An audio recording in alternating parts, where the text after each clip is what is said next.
നമുക്ക് ദൃശ്യങ്ങളിൽ കാണാൻ കഴിയുന്നുണ്ട്. കറുത്ത ടാർപോളിൻ വലിച്ചുകെട്ടി പോലീസ് അവിടെ മണ്ണ് മാറ്റി വിജയലക്ഷ്മിയുടെ മൃതദേഹ അവശിഷ്ടങ്ങൾക്കായുള്ള പരിശോധന തുടങ്ങുകയാണ്. ജയചന്ദ്രന്റെ മൊഴിയുടെ അടിസ്ഥാനത്തിലാണ് ഇപ്പോൾ ഈ പരിശോധന നടന്നുകൊണ്ടിരിക്കുന്നത്. വിജയലക്ഷ്മിയെ ഈ പറയുന്ന ഭാഗത്ത് കൊന്നു കുഴിച്ചു മൂടി എന്നുള്ളതാണ് പോലീസിന്റെ സംശയം. അങ്ങനെയാണ് ഇപ്പോൾ പ്രതി പോലീസിന് നൽകിയിരിക്കുന്ന, അന്വേഷണ സംഘത്തിന് നൽകിയിരിക്കുന്ന മൊഴി. ഈ മാസം നവംബർ 6-ാം തീയതിയാണ് വിജയലക്ഷ്മിയെ കാണാതായത്. നവംബർ 10-ാം തീയതിയാണ് വിജയലക്ഷ്മിയുടെ സഹോദരി പോലീസിൽ ഇങ്ങനെ ഒരു പരാതി, കാണാനില്ല എന്നുള്ളൊരു പരാതി അന്വേഷണ സംഘത്തിന് നൽകുന്നത്. രഘുനാഥ് നാരായണൻ വിവരങ്ങളുമായി ചേരുന്നു. രഘു, നേരത്തെ പറഞ്ഞു ഒരു ചാട്ടം ചാടിയാൽ ഈ പറയുന്ന ഭാഗത്തേക്ക് എത്താമെന്ന്. അതായത് ഒരു മതിലുണ്ടോ അവിടെ, അതോ നടന്നു വരാൻ കഴിയുമോ? അതാണ് ഞാൻ നേരത്തെ ചോദിക്കാൻ ശ്രമിച്ചത്. രഘു, കേൾക്കാമോ? ഒരു നമ്മുടെ മുട്ടം പൊക്കത്തിലുള്ള ഒരു അതിർത്തി മതിലില്ല. മുട്ടറ്റം പൊക്കത്തിൽ മാത്രമുള്ള ഒരു ചെറിയ അതിർത്തി തിരിക്കാൻ വേണ്ടിയുള്ള ഒരു ചെറിയ കൽക്കെട്ട് മാത്രമേ ഉള്ളൂ. മതിൽ ചാടാതെ തന്നെ വളരെ ഈസി ആയിട്ട് ഒരു ഭാരം അല്ലെങ്കിൽ ഇത്രയും വലിയ ഒരാളെ പൊക്കി എടുത്തുകൊണ്ട് വരാൻ പറ്റുന്ന ഒരു വഴി അല്ലെങ്കിൽ ആ ഒരു സാഹചര്യമുള്ള സ്ഥലം തന്നെയാണ്. അതുകൊണ്ട് തന്നെയാണ് ഒരുപക്ഷെ ജയചന്ദ്രൻ ഈ സ്ഥലം തിരഞ്ഞെടുത്തതും. എന്ന് മാത്രവുമല്ല, ഇവിടെ പുതിയ വീടിൻ്റെ നിർമ്മാണ ജോലികൾ ആരംഭിക്കാൻ പോവുകയാണെന്ന് അയാൾക്കറിയാം. അതിന് മുന്നോടിയായിട്ട് ഈ പുരയിടം അവർ വൃത്തിയാക്കിയിരുന്നു.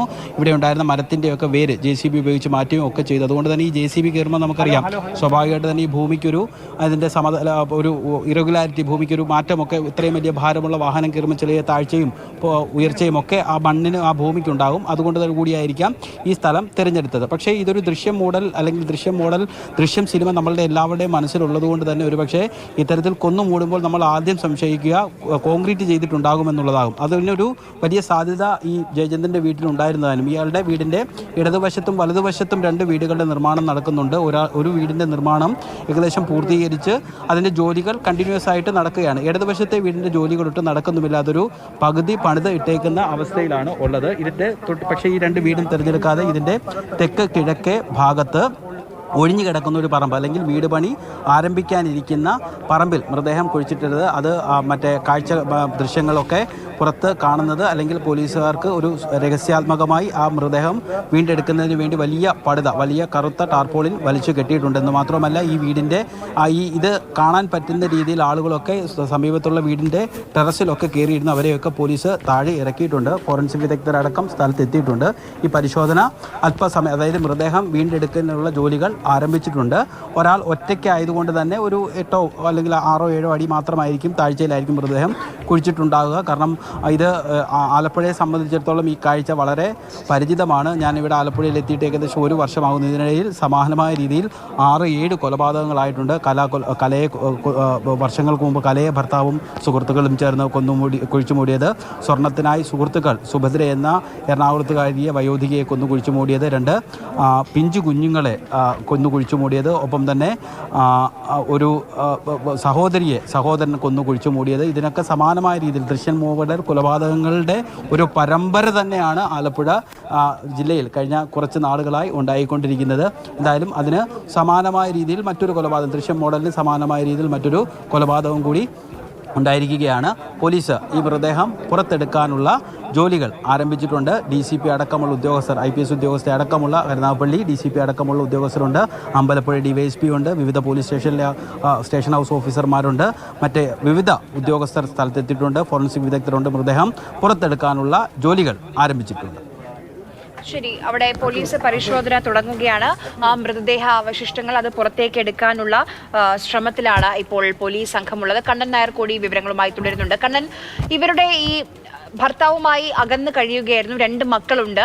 ഭർത്താവുമായി അകന്ന് കഴിഞ്ഞ് അതിനുശേഷം കരുനാഗപ്പള്ളിയിലെ സ്വന്തം വീട്ടിൽ താമസിക്കുകയായിരുന്നു വിജയലക്ഷ്മി. ഈ ജയചന്ദ്രനുമായുള്ള ബന്ധത്തെക്കുറിച്ച് വിജയലക്ഷ്മിയുടെ കുടുംബത്തിന് അറിവുണ്ടായിരുന്നോ?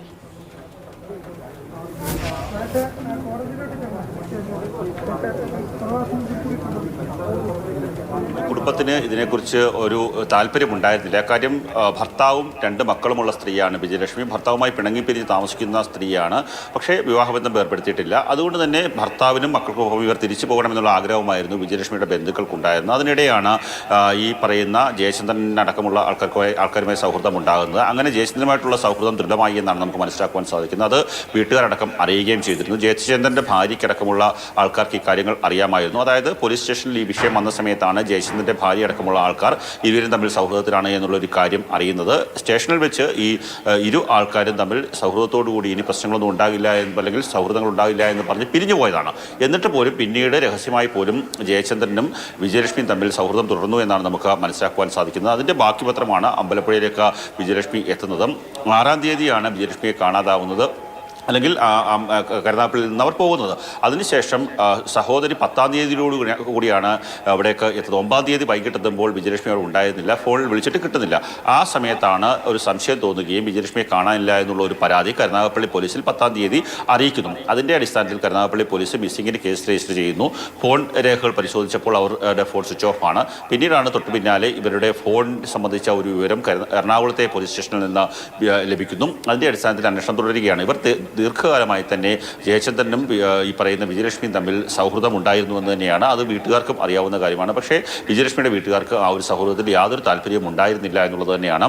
ഇപ്പോൾ നമുക്ക് അവരുടെ സഹോദരിയുടെ പ്രതികരണത്തിന് വേണ്ടി നമ്മൾ ശ്രമിക്കുന്നുണ്ട്. പക്ഷേ ഇപ്പോഴൊന്നും പ്രതികരിക്കാനില്ല എന്നുള്ളൊരു മറുപടിയാണ് സഹോദരി നൽകുന്നത്. അവരുടെ അനുജത്തിയാണ് ഇപ്പോൾ അവിടെ അതിനാട് തെക്കുള്ള അവരുടെ കുടുംബ വീട്ടിലുള്ളത്. അവരോടൊക്കെ തന്നെ നമ്മൾ സംസാരിക്കാൻ ശ്രമിക്കുന്നുണ്ട്. പക്ഷേ അതിലൊരു മാനസികാവസ്ഥയിലല്ല. ഇത്തരത്തിലുള്ളൊരു ക്രൂരമായിട്ടുള്ളൊരു കൊലപാതകത്തിൻ്റെ തൻ്റെ സഹോദരി ഇരയായതിൻ്റെ ഒരു വിഷമത്തിൽ തന്നെയാണ് രമ എന്ന് പറയുന്ന അവരുള്ളത്. ഇപ്പോൾ നമുക്ക് മനസ്സിലാക്കുവാൻ സാധിക്കുന്നത് കരുനാഗപ്പള്ളി ACP ആയിട്ടുള്ള അഞ്ജലി ഭാവനയുടെയും അതുപോലെ തന്നെ സെഷൻ ഹൗസ് ഓഫീസർ ബിജുവിൻ്റെ നേതൃത്വത്തിലുള്ള ഒരു അന്വേഷണമാണ് ഇത്തരത്തിലുള്ള ഒരു കൃത്യമായിട്ടുള്ള ഒരു കൊലപാതകത്തിൻ്റെ ചുരുളഴിക്കാൻ സാധിച്ചത്. ഇന്നലെ രാത്രി പുലരുവോളം കൃത്യമായി ഈ ആൾക്കാരെ ഈ പറയുന്ന ജയചന്ദ്രനെ ഇരുത്തി അഞ്ജലി ഭാവനയുടെയും ACPയുടെയും അതുപോലെ തന്നെ CIയുടെ നേതൃത്വത്തിൽ ചോദ്യം ചെയ്യുകയാണ്. കുറേയേറെ നേരം ചോദ്യം ചെയ്ത ശേഷമാണ് ഇയാൾ എന്താണ് സംഭവിച്ചതെന്ന് പോലും പറയാൻ തയ്യാറായത്. അതുകൊണ്ട് തന്നെയാണ് ഏതെങ്കിലും തരത്തിൽ ഇയാൾ മറ്റൊരു സ്ഥലത്തേക്ക് മറ്റോ മൃതദേഹം മാറ്റാൻ സാധ്യതയുണ്ടോ എന്നുള്ള ഒരു ശതമാനം സംശയം മാത്രമാണ്. അങ്ങനെ ഒരു സംശയം കൂടിയുണ്ട്. അങ്ങനെയുള്ള സംശയത്തിൻ്റെ അടിസ്ഥാനത്തിൽ ഇവിടെ തുരന്ന് പരിശോധിക്കുമ്പോൾ മൃതദേഹം ലഭിച്ചു കഴിഞ്ഞാൽ അത് പൂർണ്ണമായും അയാൾ പറഞ്ഞ മൊഴി ശരിയാണ് എന്ന് സ്ഥിരീകരിക്കാൻ സാധിക്കും. ദൃശ്യ മോഡലൊരു കൊലപാതകം തന്നെയാണ് അയാൾ ചെയ്യാൻ ഉദ്ദേശിച്ചത്. കാര്യം അയാളുടെ വീടിൻ്റെ നിർമ്മാണ പ്രവർത്തനങ്ങൾ നടക്കുകയാണ്. പെട്ടെന്ന് തന്നെ അവിടെ കോൺക്രീറ്റും മറ്റു കാര്യങ്ങളും നടക്കും. അതുകൊണ്ട് തന്നെ ഒരു കാരണവശാലും പിന്നീട് ഒരു തിരോധാനവുമായി ബന്ധപ്പെട്ട് ഈ പറയുന്ന ഈ വിജയലക്ഷ്മി ആ മണ്ണിനടിയിലുണ്ട് എന്ന് അറിയില്ല എന്നുള്ള ഒരു നിഗമനത്തിലായിരുന്നു ഇയാൾ കൊലപാതകം നടത്തി അവിടെ കുഴിച്ചിട്ടത്. കാര്യം JCB മറ്റു കാര്യങ്ങളും വന്നു പോകുന്നതുകൊണ്ട് തന്നെ മണ്ണിളകി കിടക്കുകയാണെങ്കിൽ പോലും ഒരു കാരണവശാലും ആർക്കും യാതൊരു സംശയം തോന്നില്ല. കാര്യം അത് വീടിൻ്റെ നിർമ്മാണത്തിൻ്റെ ഭാഗമായി മണ്ണിളക്കിയതാണെന്ന് പറഞ്ഞാൽ ആൾക്കാർ വിശ്വസിക്കുകയും ചെയ്യും. അങ്ങനെ ഒരു ബുദ്ധിയോടുകൂടി അങ്ങനെ ഒരു ദീർഘവീക്ഷണത്തോടു കൂടിയുള്ള നടത്തിയൊരു കൊലപാതകവും അതിനുശേഷം തെളിവ് നശിപ്പിക്കാനുള്ള ശ്രമങ്ങളും ഒക്കെ തന്നെയാണ്. അതുകൊണ്ട് തന്നെ ഇയാൾ കൃത്യമായി പ്ലാൻ ചെയ്ത് തന്നെ ചെയ്യുന്ന ആളാണ് എന്നുള്ളൊരു സംശയം പോലീസിനുണ്ട്. അല്ലാത്ത പക്ഷം ഒരു കാരണവശാലും ഇയാൾ കണ്ണൂരിലേക്ക് പോകുന്ന KSRTC ബസ്സിൽ വിജയലക്ഷ്മിയുടെ ഫോൺ നിക്ഷേപിക്കില്ല, ഉപേക്ഷിക്കില്ല. അതിന് അയാൾ കരുതിയിരുന്ന കാര്യം വിജയലക്ഷ്മി കണ്ണൂരിലേക്ക് യാത്ര ചെയ്തു എന്നുള്ള ഒരു തെറ്റിദ്ധാരണ പോലീസിനുണ്ടാക്കാൻ വേണ്ടിയുള്ള ശ്രമമാണ് എന്നാണ് മനസ്സിലാക്കുവാൻ സാധിക്കുന്നത്. പക്ഷേ ആ സമയത്ത് അയാൾക്ക് തെറ്റിപ്പോയാൽ വിജയലക്ഷ്മിയുടെ ഫോൺ സ്വിച്ച് ഓഫ് ചെയ്ത ശേഷമാണ് ആ ബസ്സിൽ ഉപേക്ഷിച്ചത്. അങ്ങനെ അയാളുടെ ആദ്യത്തെ ഒരു ശ്രമം പരാജയപ്പെട്ടു എന്ന് തന്നെ വേണം മനസ്സിലാക്കുവാൻ. ആ ഫോൺ പോലീസിലേക്ക് കിട്ടുകയും പിന്നീട് പോലീസ് ആ ഫോൺ എടുത്ത് കാര്യങ്ങൾ പരിശോധിക്കുകയും സൈബർ സെല്ലിൻ്റെ സഹായത്തോടുകൂടി പരിശോധിക്കുകയും ചെയ്തു. അങ്ങനെയാണ് ഈ സംഭവത്തിലെ നിർണായകമായിട്ടുള്ള തെളിവിലേക്ക് പോലീസ് എത്തുന്നത്. എന്ന് തന്നെയായാലും ദൃശ്യ മോഡലിൽ ഒരു കൊലപാതകം നടത്തി ഒരു സ്ത്രീ 48 വയസ്സുള്ള ഒരു സ്ത്രീയെ കൊലപ്പെടുത്തിയ ശേഷം രക്ഷപ്പെടാൻ കഴിയും എന്നുള്ളൊരു പ്രതീക്ഷയിൽ തന്നെയായിരുന്നു ഈ ശ്രമങ്ങളെല്ലാം നടത്തിയത്. പക്ഷേ ഈ കേസ് അന്വേഷിക്കുന്നത് കേരള പോലീസാണ്. അതുകൊണ്ട് തന്നെ കേരള പോലീസ് കൃത്യമായി ഓരോ നൂലിനെയും പരിശോധിച്ചുകൊണ്ടുള്ള ഒരു അന്വേഷണത്തിലാണ് ഈ സംഭവവുമായി ബന്ധപ്പെട്ട ജയചന്ദ്രനിലേക്ക് എത്തിയിരിക്കുന്നത്. അയാൾ കുറ്റസമ്മതം നടത്തിയിട്ടുണ്ട്. അയാൾ കൃത്യമായി താനാണ് കൊലപ്പെടുത്തിയെന്നുള്ള കുറ്റസമ്മതം ഇന്നലെ അർദ്ധരാത്രിയോടുകൂടി നടത്തിയിട്ടുണ്ട്. അതുകൊണ്ട് തന്നെയാണ് ഇന്ന് ഫോറൻസിക് ഉദ്യോഗസ്ഥരുടെയും ACPയുടെയും SHOയുടെയും നേതൃത്വത്തിലുള്ള സംഘം അവിടേക്ക് എത്തി അവിടെ കുഴി തുറന്ന് പരിശോധിക്കാനുള്ള തീരുമാനത്തിലേക്ക് പോയിരിക്കുന്നത്. ഇപ്പോൾ കരുനാഗപ്പള്ളി പോലീസ് സ്റ്റേഷനിലാണ് കേസ് രജിസ്റ്റർ ചെയ്തിട്ടുള്ളത്. കൊലപാതകത്തിനടക്കം കരുനാഗപ്പള്ളി പോലീസിലാണ്. പക്ഷേ സംഭവം നടന്നത് അമ്പലപ്പുഴ കരൂർ എന്ന് പറയുന്ന സ്ഥലത്തെ ആ വീട്ടിലാണ്. അതുകൊണ്ട് തന്നെ അമ്പലപ്പുഴ പോലീസ് സ്റ്റേഷനിലേക്കോ രഘുനാഥ് നാരായണനുമാണ് വിവരങ്ങൾ നൽകിയത്. ഇപ്പോൾ കണ്ണൻ പറഞ്ഞ് അവസാനിപ്പിച്ചതുപോലെ കൃത്യമായ കുറ്റസമ്മത മൊഴി ജയചന്ദ്രൻ നൽകിയിട്ടുണ്ട്. അതിന്റെ അടിസ്ഥാനത്തിലുള്ള പരിശോധനയിലേക്കാണ് ഇപ്പോൾ പോലീസ് സംഘം അമ്പലപ്പുഴയിൽ നീങ്ങുന്നത്. അവിടെ മണ്ണ് മാറ്റി ഈ വിജയലക്ഷ്മിയുടെ മൃതദേഹ അവശിഷ്ടങ്ങൾ കണ്ടെത്താനുള്ള പരിശ്രമത്തിലാണ് ഇപ്പോൾ അന്വേഷണ സംഘമുള്ളത്.